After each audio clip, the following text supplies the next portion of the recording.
ಪ್ರಧಾನಿ ನರೇಂದ್ರ ಮೋದಿಯವರು ಮುಂಗಾರು ಅಧಿವೇಶನ ಆರಂಭಕ್ಕೂ ಮುಂಚೆ ಮಾಧ್ಯಮಗಳನ್ನು ಉದ್ದೇಶಿಸಿ ಮಾತನಾಡಿದರು. ಈ ಸಂದರ್ಭದಲ್ಲಿ ಭಾರತದ ಯುವ ಸಾಧಕರನ್ನ ಶ್ಲಾಘಿಸುವ ವೇಳೆ ಮೋದಿಯವರು ವಿರೋಧ ಪಕ್ಷದ ನಾಯಕ ರಾಹುಲ್ ಗಾಂಧಿಯವರ ವಿರುದ್ಧ ಪರೋಕ್ಷವಾಗಿ ವಾಗ್ದಾಳಿ ನಡೆಸಿದ್ದು, ನಾವು 28 ವರ್ಷದ ಯುವಕರ ಬಗ್ಗೆ ಮಾತಾಡ್ತಾ ಇದ್ದೀನಿ, 56 ವರ್ಷದವರ ಬಗ್ಗೆ ಅಲ್ಲ ಅಂತ ಟಾಂಟ್ ಕೊಟ್ಟಿದ್ರು. ಒಂದ್ ರೀತಿ ಇಂಡೈರೆಕ್ಟ್ ಆಗಿ ರಾಹುಲ್ ಗಾಂಧಿಗೆ ಈ ಟಾಂಟ್ ಅನ್ನ ಕೊಟ್ಟಿದ್ರು ಅಂತಾನೆ ಬಿಂಬಿಸಲಾಗ್ತಾ ಇದೆ. ಮೋದಿ ಅವರ ಈ ಹೇಳಿಕೆಯ ವಿಡಿಯೋ ಸೋಷಿಯಲ್ ಮೀಡಿಯಾದಲ್ಲಿ ಸಾಕಷ್ಟು ವೈರಲ್ ಆಯಿತು. ಆದರೆ ನಿನ್ನೆಯೇ ವಿದ್ಯಾರ್ಥಿಗಳ ಪ್ರತಿಭಟನೆ ನಡೆಯಿತು. ಜಂತರ್ ಮಂತರ್ನಲ್ಲಿ ಸಿಜೆಪಿಯ ಪ್ರತಿನಿಧಿಗಳು ವಿದ್ಯಾರ್ಥಿಗಳ ಜೊತೆ ಸೇರ್ಕೊಂಡು ಸಂಸತ್ ಚಲೋ ಹಮ್ಮಿಕೊಂಡು ಮೆರವಣಿಗೆ ಹೊರಟರು, ಮುತ್ತಿಗೆ ಹಾಕೋ ಪ್ರಯತ್ನ ಮಾಡಿದ್ರು ಅಂತ ಅವರನ್ನ ಪೊಲೀಸರು ತಡೆದ್ರು.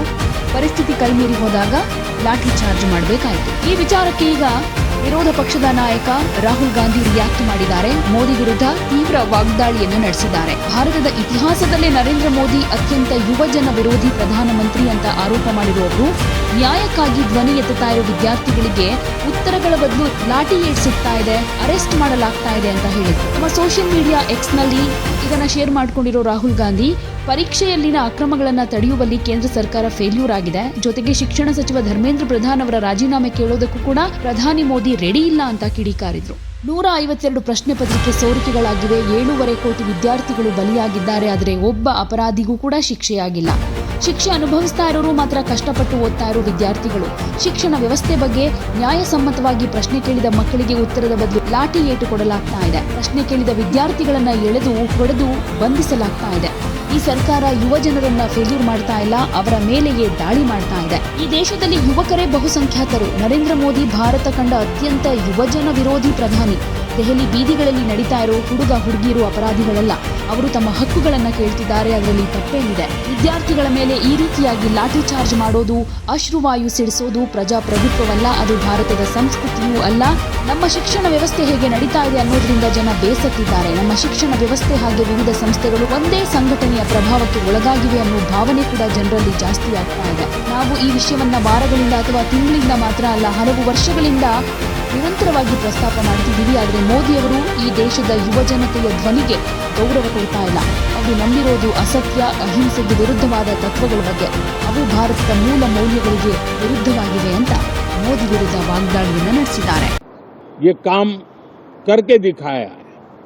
मैं किसी 56 साल के नौजवान की बात नहीं कर रहा हूं. मैं देश के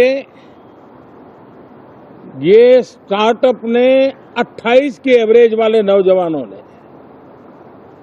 अंतरिक्ष में भारत का झंडा गाड़ दिया है. उनको तो बधाई है ही है, लेकिन ऐसी बातें जो हैं जो भारत को आत्मविश्वास से भर देती है. विश्व में भारत का प्रोफाइल सर्वमान्य सर्वस्वीकृत बनता जाता है. साथियों, ये संयोग नहीं, ये एक संदेश है और बड़ा मजबूत संदेश है कि हमारे देश के युवाओं की क्षमता और उनकी आकांक्षा अंतरिक्ष जितनी असीम है. Country has a majority of young people.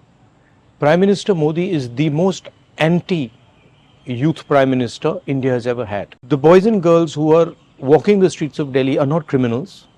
They are demanding their rights. Their rights are to have an education system that respects them, to have an education system that is fair, to have an education system that is working.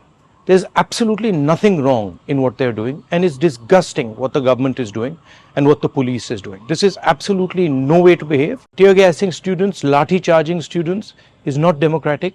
It's not India's way, and it is not the way this should be done. They have legitimate demands. The Prime Minister should accept these demands and do something about it. Everybody is sick and tired of the way our education system is running. Everybody is sick and tired of how the RSS has captured our education system and how all our institutions are being run by one organization. This is a natural response that the young people of India are making, and it should be respected. We've been raising this issue not for weeks or months, we've been raising it for years. There's a fundamental problem, and Modi disrespects all the young people of this country. All they believe in is asatya and hinsa, which are the anti-Indian principles. ಯಾವುದೇ ಸುದ್ದಿಯ update ಅನ್ನ miss ಮಾಡ್ಕೊಳ್ಬಾರ್ದು ಅಂದ್ರೆ ಈಗ್ಲೇ one ಇಂಡಿಯಾವನ್ನ subscribe ಮಾಡಿ. ನಿಮಗೆ ಬೇಕಾದ ಭಾಷೆಯಲ್ಲಿ ಎಲ್ಲಾ ಸುದ್ದಿ ತಿಳಿಬೇಕು ಅಂದ್ರೆ ಒನ್ ಇಂಡಿಯಾ ಆಪ್ ಅನ್ನ ಡೌನ್ಲೋಡ್ ಮಾಡ್ಕೊಳ್ಳಿ.